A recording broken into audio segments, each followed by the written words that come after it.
The pebbles kept count when bread did not. She moved them one by one from left pocket to right, 10 small stones against the emptiness under her ribs. The town's November light showed all that could be bought and nothing she could afford. When the church bell struck, she stood straight so the hunger would not show and walked to Webb and Harlow's General because numbers lived there and numbers, if set square, sometimes invited mercy. Her name was Mara Finch. Inside, a stove ticked, kegs sat stenciled, and a brass scale kept its own counsel. Behind the counter, a bearded man wrote in a ledger with a stub of pencil, shoulders steeped in habit. Jonah Webb had the look of a fence post that held. "You looking to buy?" he asked. "I'm learning prices," Mara said. "Learning costs less than bread. Everything costs something." He tied a neat sack, looked up, saw the stones in her palm, and made a decision. "How long since you ate?" "Long enough to count by Pebbles." She did not beg. She inventoried, "Sit by the stove.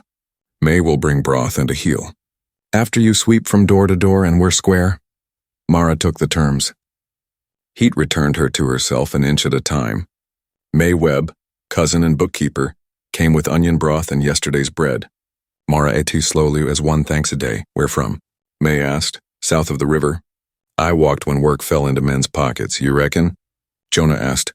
"I make numbers keep their promises," Mara said. "At the mill I caught short weight and bad interest before they bit. We've been shorted 3 months, flour light. Lamp oil shy, nails counted thin," Jonah said. "Do you record by piece, barrel, or weight?" "By what the paper says." "Then the paper is eating your dinner," she said. "Weigh the next shipments in front of the driver and the preacher." Cheats that work by lamplight trust shadows, Jonah listened. He liked a fix that could be done today. "You'd set the scale and write the numbers?" "My rent can be a cot above the office and a plate at supper," she said. "I'll sweep straight, stack even, and keep your paper honest." May's mouth tilted. "She talks like the store already belongs to her good sense." "There's a narrow room up the back stairs," Jonah said. "Window rattles, lock holds. Work till dark and we'll talk after." "Understood," Mara said. He slid a key across the counter. "Men like Jonah speak best in small, exact motions. May will show you the ledger. If you can make it speak plain, you'll have more broth and a blanket." Mara swept. Bristles whispered to the floorboards and found the splinters that troubled the day. By noon, the bin lid shone and the dust lay in a pan like a defeated argument. She climbed to the room with her pack, a shawl, a folded dress, a page of sums her mother had written, and set the stones in a cup on the sill where light could count them too. Through the window, the river kept its steady talk. She came down to the counter where May had laid freight slips, tidy columns, tidy doubts. Mara squared them, set a length of string along the dates, and weighed them with her pencil. "Your shortages grow when the moon thins," she said. "Men who shave kegs do it then. We'll weigh oil first, flour by the 100, nails by weight against count." "Harlow's driver won't like it," Jonah said. "He'll like a preacher's signature better than a quarrel he can't win." The bell over the door chimed. Mara measured beans without wasting one. At dusk, after the last coil of rope left the counter, Jonah brought the ledger. "Speak it plain."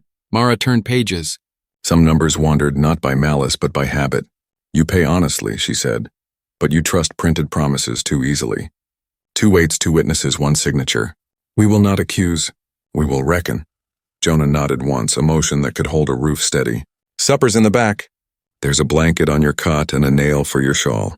In the morning we weigh the oil." "Thank you," Mara said. "Gratitude, like credit, is best written in what you do next." She climbed the narrow stairs as the alley went dark, set her stones back to 0, and lay down. The window rattled once and then held.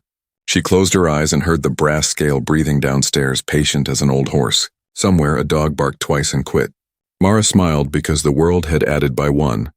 A key, a cot, a square, an honest agreement. Sometimes history begins with a bowl of broth and a pencil stub set to truth. The scale spoke before anyone else did. At first light, Jonah set the brass on the counter and polished its pans. Mara chalked a line, squared the weights, and pinned a blank page to a board.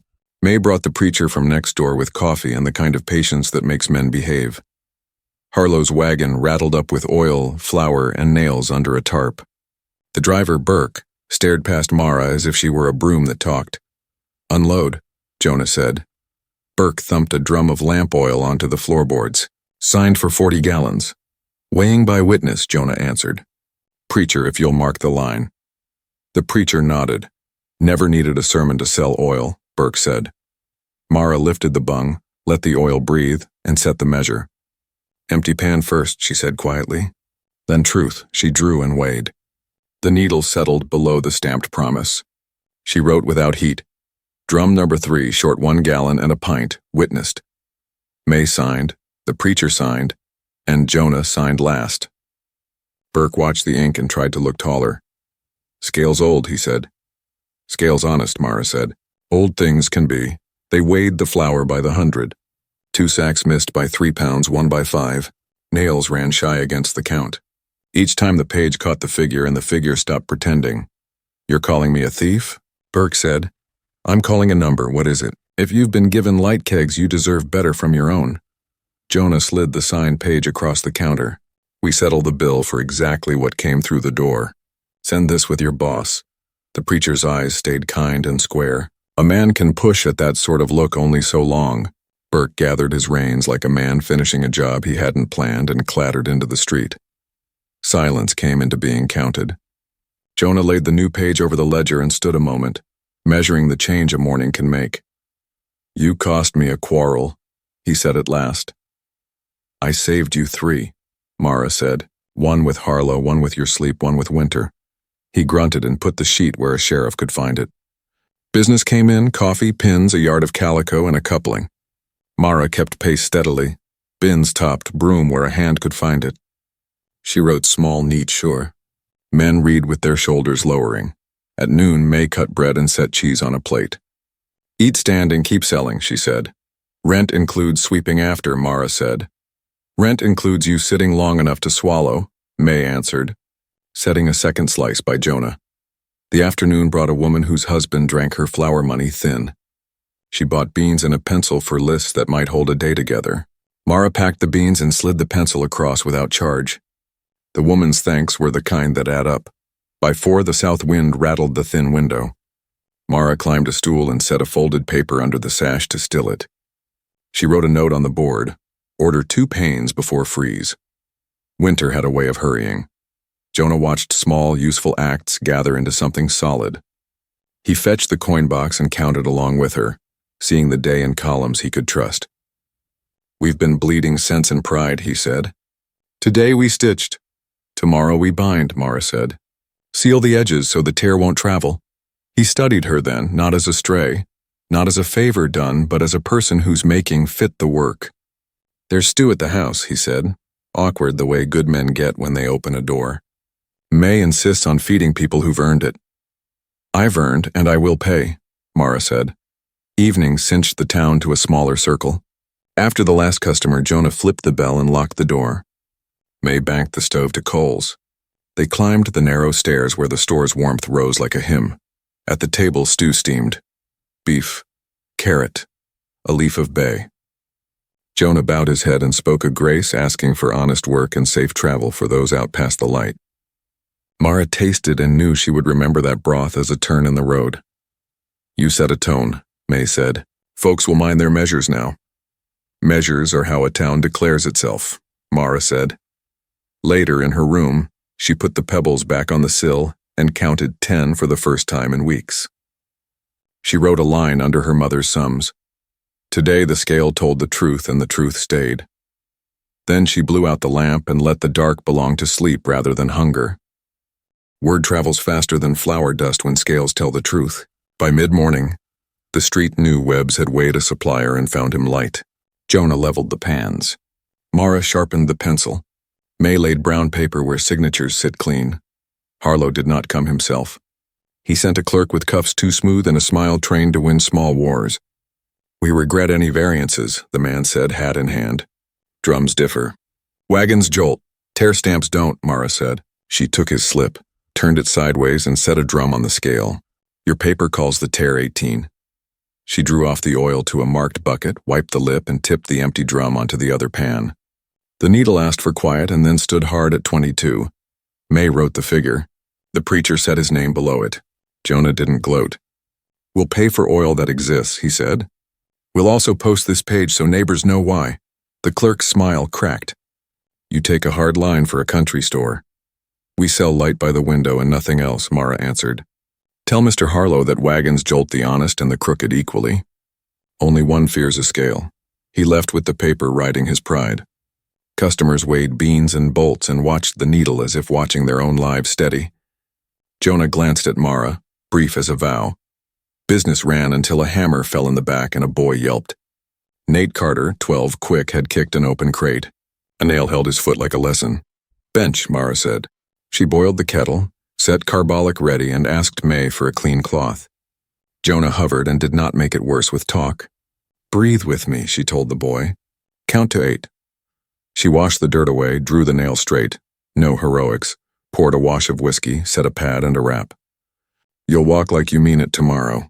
Today you limp because you're smart. Nate studied her like the weather that changed its mind. Yes, ma'am. The store learned something about the uses of calm. After Jonah went to the back and returned with a small tin rubbed clean, 10 notches were scratched around the lid. Found this among empties, he said awkwardly. For your stones, Mara turned it in her hands. It was nothing and it was everything. I'll pay for it in good figures. Already paid, he said. You stopped a boy from aching and a town from bleeding. He set the tin on the counter like a quiet ceremony and went to stack feed. The afternoon kept its rhythm. Between customers, Mara drew lines on a scrap and wrote headings. Boards, nails, hands, hours, pies, coffee, him. Jonah paused. A ledger for what? Barn raising, she said. When the weather eases, Tom Avery's frame will need neighbors. We can keep the lists, make the work fair, and post the totals come supper. You aim to count kindness. I aim to make it visible. People keep doing what they can see. He nodded. We'll be the place that remembers. Near closing, a gust shoved the door and brought Burke and a taller man in a town coat who didn't care who disliked him. Harlow at last. He walked the aisles as if shelves saluted. You've made noise, Harlow said. We've made reckoning, Jonah said. Tear lies don't, Mara added, tipping the empty drum back onto the pan. The needle was held at 22. Your stamp says 18. That 4 belongs to us when we buy contents by the pound. A thin red rose under Harlow's neat beard. Are you an employee? He asked her coldly. I'm the reason the ledger stopped bleeding, Jonah said before she could speak. And I pay for exactly what I get. Harlow measured the preacher in the corner, the signed page on the board, and the boy with the bandaged foot. He understood that some fights get counted as customers. I'll adjust, he said through a jaw that hated fairness. Quietly, publicly, Mara answered. The short was public and so is the fix. He looked at her as if she had stepped out of her place, then left. Quiet took the room back. Jonah wiped the counter as if clearing a slate that had never been his fault. That's an early win, he said. It's a beginning, Mara said. She slid her pebbles into the little tin, clicked the lid and set it by the scale. The rest is keeping. They closed in lamplight. May counted the till. Jonah banked the stove. Mara wrote one line on the day's page. Weighed, healed, remembered. Upstairs the window rattled and slept. She lay down with the tin near her cheek and dreamed of numbers holding still long enough to add up to home. The river kept count when men argued the sums. A cold wind walked the street and lifted the corner of Webb and Harlow's sign. Mara tied it with twine and noted, replace screw, longer shank, because a store that ignores small things loses big ones. Inside the brass scale waited, Pan's brightest patience. She warmed the day with the broom first, then with figures.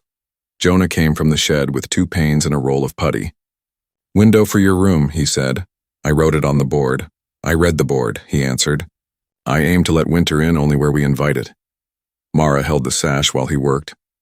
Putty smoothed like butter. When he set the last bead, the room agreed to stay. Thank you, she said. I sleep better when things don't rattle, he said. You will too. May saw them on the ladder and hid a smile. Trade came steady. Axle grease. Coffee. A bolt of calico for a girl tall enough to need hemming twice. Midday brought Tom Avery. Hat crushed, hope not. Ridgewind took the east wall off my barn, he said. I can salvage beams if I knew where to cut braces smartly. Mara unrolled paper and drew quickly. Posts, 2 diagonals that saved wood. You've 8 12-foot lengths? Cut 4 at 7, 4 at 5. Scarf here and here. Use the long nails from spring. You'll get 2 X braces with less than a foot of waist. Tom counted, frowned, then grinned when the numbers married. That's more barn than I had 10 minutes ago. We'll finish at a raising when the thaw makes friends brave, Mara said. I've started a ledger. Your name, your hours, your pie in exchange, Tom laughed. My Sally bakes. Put down apple. I'll bring the team and hammers. Mara wrote it under headings she'd drawn yesterday. Boards, nails, hands, hours, food, coffee, hymns. Seeing it on paper turned a wish into a plan. In the lull, a drover tried a trick with mixed nails, heavy on top, light beneath, priced by count, profit, and confusion. We'll weigh, then count, Mara said. The needle found the lie. She sorted by size and sold him exactly what he'd hoped to steal. He left with a shrug that admitted the day had chosen a different shape. Afternoon thinned to a clear, sharp light. Jonah set a plain shelf in Mara's room without talking. She placed her tin of pebbles on it and beside them her mother's page of sums. The room became more itself. You've a way of making things stop arguing, Jonah said from the doorway. So do you, she said, only with wood.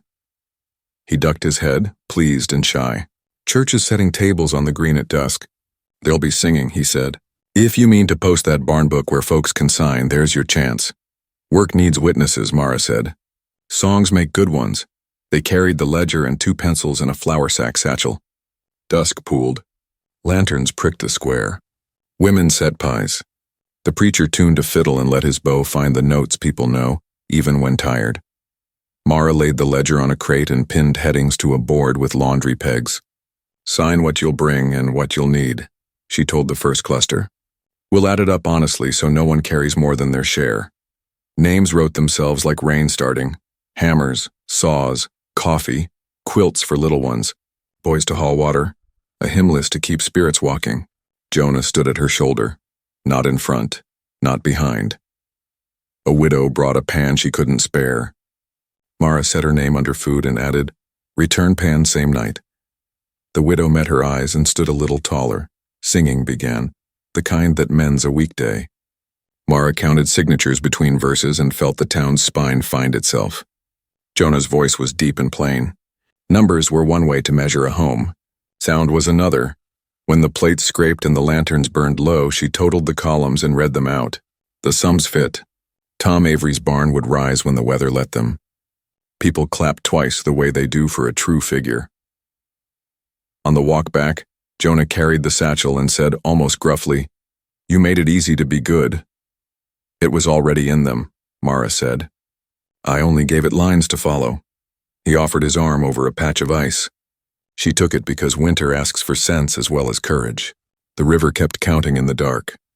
The store window did not rattle, and for the first time in months Mara fell asleep. Sure the next ledger she opened might be her own life balanced on both sides. Firelight made its own arithmetic on the walls. By supper time the store had settled to its evening measure. The stove breathed slow. The day's coin lay counted. The ledger closed like a hand at rest. May needed dough for tomorrow. Jonah trimmed a pencil with the knife he kept sharp. Mara set her pebble tin on the counter and clicked the lid once as if to mark the day paid. Folks asked after the barn list. May said, I told them their names were waiting for ink. When people find themselves written on the tidy side of a task, they show up, Mara said. Jonah set a narrow wooden box on the counter, sand smoothed, oiled. He turned it once like a new word tried aloud. For your keeping, he said. Slots for 3 pencils, a fold for the small rule, room for the stub you won't throw away. She opened it. He had lined the lid with squared paper cut to size. A measure that holds measures, she said. I'll pay in figures we don't have to argue. You pay already, he muttered, checking the window that didn't need checking. After dishes, Mara taught Nate to tally with chalk on a slate, 5s by doors, 10s marching neat. You remember a day better when you can see it, she said. The bell clattered, odd for the hour. Wind tugged at the door and delivered Mrs. Avery, pale and urgent. Sally's boy, she said. Wes is barking like a fox and can't get air. Tom's out after the team. Will you come? May fetched shawls and the medicine tin. Jonah filled the storm lantern. Mara closed the stove, pocketed her mother's pin, the one that fastened cloth to scents, and said, I know a thing for a tight throat. The Avery cabin hunched against the wind, lamp in the window like a thumb over a child's mouth. Inside, the boy sat high on pillows, each breath a scrape. Sally's hands fluttered. Mrs. Avery prayed. Boil water, Mara said, taking the room as if it were an unruly sum. Big kettle, then another. May, 2 caps of vinegar. Jonah, lantern by the bed, cradle by the door for cool air. She listened to the boy's chest, then nodded. Steam quilts. 20 breaths warm, 20 at the door, repeat. They worked. Towels steeped. The room filled with heat and tang. May kept the pots rolling. Jonah timed without a clock. Sally, given numbers, found courage. Mara rubbed the boy's back with camphor and a soft hand, praising each breath that landed where it should. After the 4th round, the scrape gentled. The boy's shoulders eased. His eyes closed halfway. Mara waited a minute, listening. When the sound came right, she let her breath count itself. You knew what to do, Sally whispered. My mother kept a winter book in her head, Mara said. I only opened it. Jonah stood with the lantern low, face changed by the look a man wears when fear loses its say. He'll keep? He'll keep, Mara said. Prop him, not flat. Keep the kettle easy and the door cracked when the air goes still. Mrs. Avery pressed Mara's fingers to her lips. What do we owe? Bring your hymn voice to Tom's raising, Mara said. A pie if flour allows. Back through the wind they walked, the lantern drawing a small circle for 4. By the time they reached the store, the night had softened. Mara set the medicine tin down, opened her new pencil box and wrote on a scrap. Saved breath is profit banked against winter. Jonah read it sideways. You make mercy balance. It balances itself when everyone holds a corner, she said. Tonight we each did. He trimmed the lamp wick. There's a thing I've been meaning, he said. He took a brass key from his pocket, the one to the office safe, and set it on the counter. You'll need this when I'm at the freight or when nights run long. That's trust with teeth. Take it only if you want it. Mara felt the old fear flex once and pass. Keys had done her both harm and good. This one came clean. She set her palm over it and left it there until the metal took her warmth. I'll take it and make sure it finds its way home. May poured coffee that tasted of steadiness. They closed the store with care and climbed the stairs. In her room, Mara placed the key beside the pebble tin and her mother's sums, a small altar to what a person can add to a day. She set 1 stone in the right-hand cup and smiled because hunger had not been part of the math for 3 nights running. Then she blew out the lamp. Outside, the river kept its steady count. Frost drew figures on the window and she corrected them with her breath. Mara woke to the river keeping even pace with her heart. The new pains held. The room no longer argued with winter. On the shelf, she set the brass key beside the pebble tin and counted 2 pebbles. Right not for hunger but for grace. 1 for the boy whose breath had kept, 1 for the town that had learned to add itself together. Downstairs, the stove was an old horse eager to be useful. Jonah had already stacked kindling with the order of a man who made morning stand up straight. How's the sash? He asked. True, Mara said. It minds its work. He tapped the counter with a knuckle once as if to mark a day that began square. There's a winter social tonight, he said. Church hall. They'll sing and trade mending patterns. You could post the barn list where folks don't need to ask. I will, Mara said. Kindness grows faster when it can see itself. Trade ran clean. Folks came with questions that were answers waiting to be named. How many nails for a brace? How much coffee for 20 hands? Whether a harness should be oiled. Mara weighed, told, and penciled the day into cents. When noon thinned, quiet lay its hand on the counter. Mara closed the ledger and let her breath lengthen. May poured coffee. You've been gathering the town by inches, she said. It thinks it was its own idea. Best ideas are, Mara said. She looked through the new glass at the pale sun and said what had been sorting itself. My mother taught me a rule. Count what's given, not what's withheld. Jonah's pencil stopped. He listened the way he hammered, careful with the grain. Works for stores, he said. Might work for men if they weren't so stubborn about what's missing. Men and ledgers improve when someone writes beside them, May said. Evening rinsed the street blue. They locked the till, banked the stove, and carried the barn ledger to the church. The fiddles are tuned to the note that finds people wherever they've strayed. Mara pinned her headings to a board. Boards, nails, hands, hours, food, coffee, hymns, and set the pencils. Children claimed water and carry.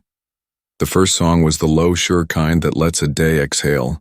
When Mara read the totals at the break, the room leaned forward as if to be counted more truly. We have hands for every hammer, she said. Tom's east wall will stand. We'll start after the thaw, God willing, and finish before the first calf drops. Applause came briefly and honestly. A widow set a jar of mincemeat in Mara's hands and said, "For later." The preacher shook Jonah's shoulder the way men do when they say you did right without fuss. Between songs, Jonah found the quiet beside the stovepipe where talk could be heard and not overheard. He turned his hat once. "I've learned the two sounds I like best this winter," he said. "The scale settling and your step on the stair." Mara felt the room steady on that small sentence. "I like the way the door answers when you lock it," she said. "It tells the day you kept it. They stood without reaching for what wasn't yet theirs. Some truths prefer to ripen where they can be harvested without bruising." Harlow walked through late with his smile buttoned tight, looked at the board, and looked away. He saw the town finding itself without his credit and disliked the arithmetic. "You'll find prices change," he said to no one and everyone. The note landed. The room chose not to hear it. May started a round where each verse names a blessing. When it came to Mara, she sang soft and steady, "Bread that adds by hands," and the hall took it up until even Harlow had to leave or learn it. On the way back, the stars held still enough to count. Jonah carried the satchel. Mara carried the mincemeat. At the door, he hesitated. "Nate asked if you might keep the key when I'm gone for days," he said. "Says the store breathes easier for it." "I'll keep it the way a steward keeps a clock," Mara said. Wound and honest. They stood in the vestibule where cold meets warm. "There's a thing about sums," Jonah said. "Sometimes what's missing is only what hasn't been named. Then we'll name it when it's ready," Mara said. She climbed the stairs, set one pebble to the right for music kept, one for names written where courage could see them. Downstairs, Jonah checked the latch a second time. Not from doubt, but from gratitude. The river spoke its steady line through the dark and the pane did not rattle. Prices jumped like traps sprung in the dark. At sunup, Jonah found a new freight sheet nailed to the post. Lamp oil dearer by a quarter. Flour dearer, nails dearer still. The ink smelled fresh and unfriendly. Harlow's clerk had come at dawn and left a price the town could not pay without selling its sleep. Mara took the sheet inside and pinned it beside the scale. "We'll not argue paper with air," she said. "We'll argue it with neighbors." The town heard and hardened. Trade started brittle. Men read the figures as if they were weather they'd rather not walk in. A woman with 3 little ones counted pennies she should have kept for coal. May sliced the cheese thinner and made it look generous. Jonah's jaw went quiet in the way that meant he was choosing what to do instead of what to say. By 10, a stranger in a coat with brass buttons stepped in. "State inspection," he said, showing a paper. "Reports of short measure at Webb's." Jonah lifted the pans until they showed his face. "You are welcome to watch a store keep faith," he said. Mara weighed sugar to the ounce, coffee to the grain. The needle settled true every time. The inspector's pencil slowed, then stopped. He tore his report in two. "I know a day wasted when I walk through it," he said, and left. At noon, 3 barrels marked flour arrived with new stencils and old dents. Burke smirked as if he were paid by the curl of his lip. Mara drew samples and found weevils where wheat ought to be. She sent him away with the barrels lidded and a note for Harlow. "Stop selling what mice and lies have eaten." The street gathered the story faster than dust. Harlow stepped through an hour later, smile neat as a blade. "Your clerk has a gift for insult," he said. "She has a gift for truth," Jonah answered. "You will find," Harlow said, "that truth is expensive without my friendship." Mara met his eyes and felt the old, empty room of a winter she had nearly starved through. "Friendship that charges interest is a tax," she said. "We choose neighbors." He looked past her to the barn ledger, names marching like soldiers who had decided not to run. "You're building more than a barn," he said softly. "You're teaching the town to buy from each other and not from me." Mara understood it then. Not oil, not flour, not nails. Control. Harlow wanted to sell Winter by the throat. She said it plainly. "You don't fear our scale. You fear our sums joined to song." Color rose under his beard. "Songs don't keep lamps lit. They keep people willing to share wicks," May said. Harlow leaned on the counter, a small shove to test the wood. "Freeze his credit," he told Burke, and pull his spring order. "Make him choose between shelves and charity." Jonah stood straighter. "No credit to freeze. We pay as we go." Harlow studied the coin box, the posted pages, and the honest light. He disliked what he saw. "Then enjoy your righteousness when the river ices and wagons stall." After he left, the day balanced on a thin edge. Mara took down the barn ledger and set a clean page beside it titled Winter Shares. "Flour by the bag at cost for signatures," she wrote. "Oil by the pint same. Those who can pay now do. Those who cannot make a promise and keep it when the thaw comes." May, tally. Jonah, fetch the spare tins. People came like thirsty cattle who remembered the way to water. Names filled columns. Coins clinked as the town chose itself. Burke lurked at the door, counting what he could not carry away. "You think faith keeps books?" he said. "It kept you alive when your mother was sick," Mara answered, "and it will keep this street until spring." At dusk, the river went glassy with a skin of first ice. The stove ticked like an old clock. Jonah set a sack of flour on the counter without marking it sold. "For Sally," he said. "She sang the heavy verse last night." "Put it under Winter Shares," Mara said. "Debt that writes itself gets paid publicly. Harlow deals in hush. We won't."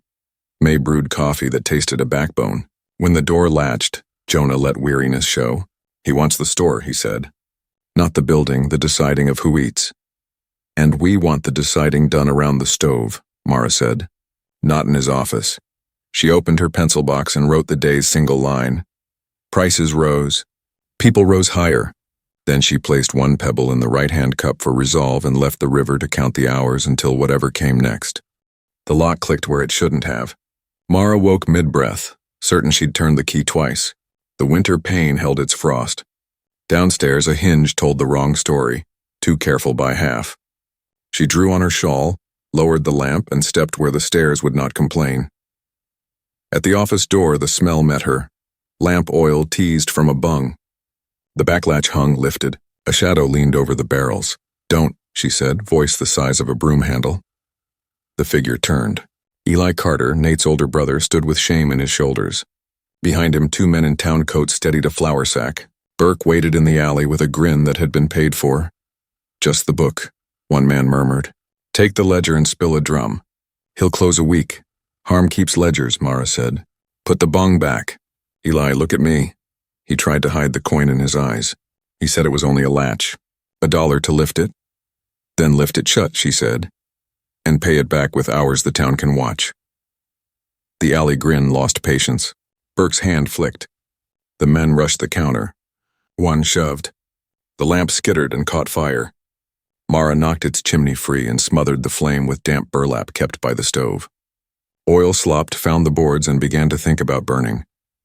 Jonah hit the bottom step. May came with a bucket and a wool blanket. "Sand," Mara said. "Hinge side." Jonah flipped the scuttle. Gritty hush fell over the oil. A man swung a length of crate wood. Jonah took the blow on his forearm and answered with the broom's thick end. Not cruel, exactly right. May dropped the wet blanket where flame wanted to remember itself. Steam rose. Eli had not moved. "Choose," Mara said low. "Inside with them or outside with us?" He stepped to May's side and took the second bucket because some boys only need one true order. Burke tried the door and found it human instead of wood. Jonah set his shoulder. The door set its mind. The men faltered. One reached for the ledger. Mara lifted it away and wrapped it in the blanket's dry edge. Heat kissed her wrist and left a red truth that would fade. "Enough," Jonah said. He shoved the men toward the stockroom and dropped the bar. The room held still. May poured the last water where oil had sulked. The smell turned from threat to housekeeping. Jonah leaned on the counter, sleeve dark where the crate had spoken. "You hurt?" "Scorched," Mara said. "You?" "Bruised to argue later." Eli stood with his hands open. "I was wrong," he said. "I'll say it on the church steps if you tell me how to set it right." "You'll sweep mornings and carry water at Avery's raising," Mara said. "You'll put your name under Winter Shares as a giver until the dollar blushes and runs. You'll stand at the stove tomorrow and say the words yourself." "Yes, ma'am." Jonah wrapped the stockroom plank with the broom end. "You two breathe quietly," he said, "and pray the constable finds you before my temper." May sent Nate with a lantern to fetch Reed. They worked the mess small. Sand lifted oil. Rags drank, stove lids cooled stubborn patches. Mara laid the ledger on the counter and eased the blanket away. The edges had curled, but the columns stood straight. She signed the bottom, protected by hands witnessed by night. Reed came with his belt slanted and his eyes awake. He took the men out with a rope. He looked at Jonah's sleeve and the red line on Mara's wrist and said only, You kept your own. Good. When the door latched again, the store breathed. May made coffee. Eli washed the floor twice. Nate took the broom and did not stop until nothing told a story but the good one. What did they want most? May asked, tying linen around Jonah's arm. Not oil, Mara said. Not even the book. They wanted the proof we can keep each other fed without their hand on the tap. Jonah looked at the ledger and then at Mara. Something decided in him like a lock turning. They don't have the touch for it, he said. Eli paused under the bell and waited for judgment to ring. Mara spared him that. Be here before sunrise, she said. Bring that $1. We'll teach it to work. He went into the cold, a boy reduced to a sum that could be solved. They watched the street as frost drew its ferns. The store was dim and honest. The ledger, blotted but legible, lay where it belonged. Outside, the river counted steadily true until the night's numbers came right. Dawn laid a rule across the town and asked it to line up. Mara carried the brass scale to the church steps while Jonah set the table, and May pinned fresh pages to a board. Winter shares, freight run, barn raising, totals. The river held its breath. Reed the constable came with his hat straight and 2 tired men roped to a wagon tongue. Eli Carter walked beside him, unbound, carrying a bucket as if it were a petition. Public hour, Reed said. Tell it clean. Mara faced the square. We will weigh what feeds us and we will count who keeps us. If a quarrel comes, it will meet figures it cannot move. Jonah set an empty oil drum on the left pan. The needle asked for quiet and settled at 22, where Harlow's stamp swore 18. May wrote the number large. The preacher signed. Reed signed below with the date. People leaned in the way they do when the truth is about to cost someone. Burke slunk at the edge. Harlow walked out of his shadow with a smile pressed flat. You hold a market without a license, he said. We hold our breath steady, Jonah answered. Mara tipped a sack of flour into a pan and let the scale say its piece. Weevils rose like shame. She knotted the sack shut and printed weight withheld across a paper tag. None of this enters our bread, she said, and the town's stomach agreed.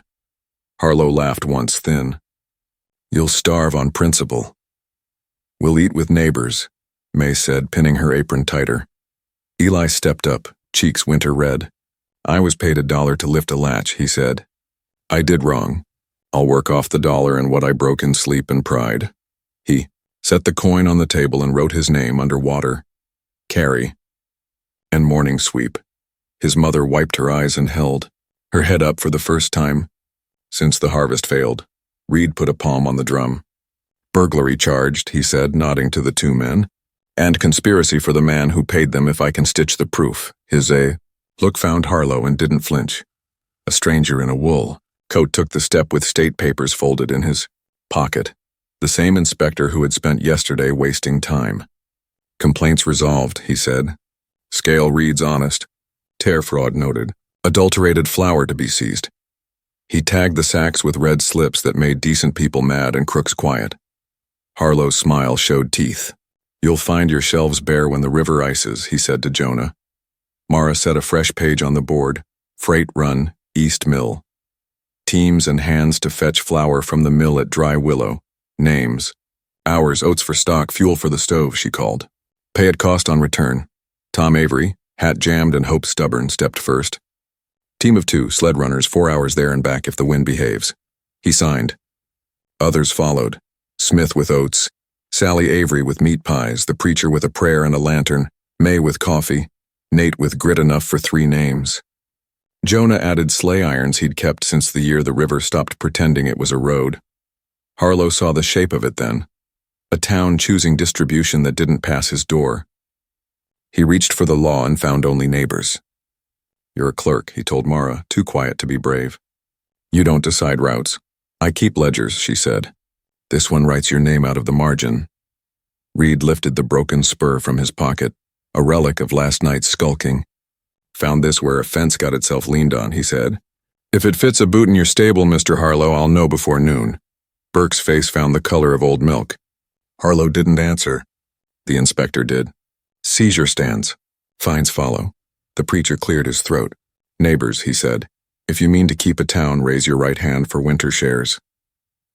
Hands went up, calloused, work-scarred, wash red, small and large. Mara counted aloud. The number made a sound like something heavy being set in its right place. Harlow tried one last lever. "Credit dries up," he said. Jonah tapped the coin box with a knuckle. "We pay as we go." "On what?" Harlow sneered. "On what we are," Mara said. "And on each other." She read the totals. Flour pledged by the sack it cost, oil by the pint from the east wagons, coffee to be stretched with chicory and goodwill, barn hours doubled since last night, hymn list long enough to raise more than a roof. Applause came briefly and honestly. The cold did not argue. Eli hefted the first barrel to the sled and looked to Jonah for the nod. He got it. Burke tried to speak and swallowed metal instead. Harlow stepped back one half step, then another, discovering the strange math of a morning that wouldn't sell itself. Mara packed the scale, set the pencil in its slot, and tied the ledger with twine. "We leave at first blue," she told the sled men. "River ice will hold." Jonah stood as if to shelter her from a wind that had lost its edge. He didn't touch her. He didn't need to. "You turned their squeeze into a handle we can use," he said. "Leverage belongs to whoever shows up early," she answered. Reed climbed to his wagon. "Sheriff's court at noon," he called. "Those charges will stick if the town still wants its back stiff then." Mara lifted the bucket Eli had brought and poured a small arc of water onto the steps, letting it seal to clear the ice. "No one slips today," she said. The square loosened into work. Teams jingled. Pencils found names. Harlow's clerk tore his gaze from the red tags, looked at a town he could not price, and went pale as unbaked dough. Harlow turned for his office, walking more softly than he had arrived. The river exhaled. The day, measured and named, tipped toward the right. The river turned to glass and dared them to cross. They hit first blue with sleds, greased and ropes coiled. Breath hung like small flags. Mara set the loads, 4 sacks to Tom's team, 3 and 2 oil tins to Jonah, light freight to Smith. 40 paces between, she said. If the ice speaks, answer slow. The river flexed but held. Frost sang. Runners hissed. At the riffle, a black lead opened the width of a wagon. Tom reined in. Silence counted the risk. Mara measured with her eye and a rule. "Bridget," she said. Planks off the sleigh sides, rope in a grid, 1 sack at a time. Jonah looked at the current, then at her. "You're sure?" "I'm exact," she said. Exact keeps people. They laid the grid. Tom eased forward till the honor kissed the plank. Ropes thrummed. The ice complained. The river remembered its job and held. Load by load, they crossed. Mara went on foot, Pebbles in her pocket, clicking out a steady courage. Dry willow mill turned slow, smoke straight. The miller read the red seizure slips and nodded. "Way to content, pay to truth," he said, and let down flour sweet as clean fields. He threw in a barrel of rye for winter shares. "No one starves on my road." They lashed the sacks and turned for home as the sun shouldered the rim. Cold-polished choices. At the end, the grid still lay. Water breathed under it like a sleeping dog. "Same order," Mara said. "Slow answers win." Riders showed on the bank, Harlow's men. One called, "Why turn back?" "Paper waits in town." "Paper can wait," Jonah said. "Bread can't." A rider tried the ice. It spoke sharply. His horse stumbled to its knees. He lurched away with no dignity. Talking ended. They crossed, and the river gave them up to shore like a solved sum. The square filled before the bells knew the hour. Inspector, sheriff, preacher, mothers with pans, boys with rope, men with ready hands. Mara read weights, May wrote. Coins moved like blood-finding vessels. Winter shares paid down. Those who owed signed under totals they could face later. Reed took Burke aside. His boot met a spur he didn't own. Arson, conspiracy, fraud, Reed said, listing the names like debts. Harlow stood clever and newly small. The inspector announced fines that would sting till spring. The church steps felt like a bench where history was written differently. Jonah lifted a hand. "Neighbors," he said, "one last reckoning. This ledger," he touched the book Mara had wrapped in its scorched blanket, "kept our door ours. The one who held it steady is why." He faced Mara, not grand, only public. He set the brass key on the open page. "I can keep a store alone," he said, "but I cannot keep a home. Be my partner in the work and by the hearth." The square stilled. The river sounded in the pause. Mara lifted the key and felt the day tip toward yes. She set the pebble tin beside the ledger and poured the stones back where they began. I'll count bread with you and spend it right, she said. I'll keep the door oiled and the figures clean. I'll be kept neither by hunger nor pride, only by the promise we sign, May cried. Tom whooped. The preacher found the words. Reed remembered to smile. Even the inspector looked as if a column proved larger than expected. They signed at the rail, store papers and a line a pastor knows. Jonah slid a braided rawhide band onto her finger. The town cheered once, short and true. Mara titled the day's page, After the Ice. Under it she wrote, Flour, fair. Oil honest. Debts shared. Keys given and received. Night found the stove glowing like a vow. Folks came to trade and thank. The freight men went home smelling of rye and cold. Eli swept before anyone asked and set $1 in the winter box. Jonah hung a small plank under the sign, Webb's General and Ledger, just enough letters to tell what they sold. In the room above, the panes held steady. Mara set the key, the ring, her mother's sums, and the empty tin in a row that felt like prayer. Jonah paused at the threshold until she nodded him in. They stood at the window and watched the river keep its count. Not for hunger now, but for days added one to another, small and honest. Folks said the town turned that winter, not with noise but with figures that refused to lie and songs that wouldn't quit. A store learned to be a hearth, and 2 careful people let the world see what they chose to keep. This story made history the quiet way, by measuring rightly, feeding fair, and writing love into the margin others left blank. Enjoyed this tale? Follow Shadow Frontier Tales for more clean, gritty, hopeful frontier romances.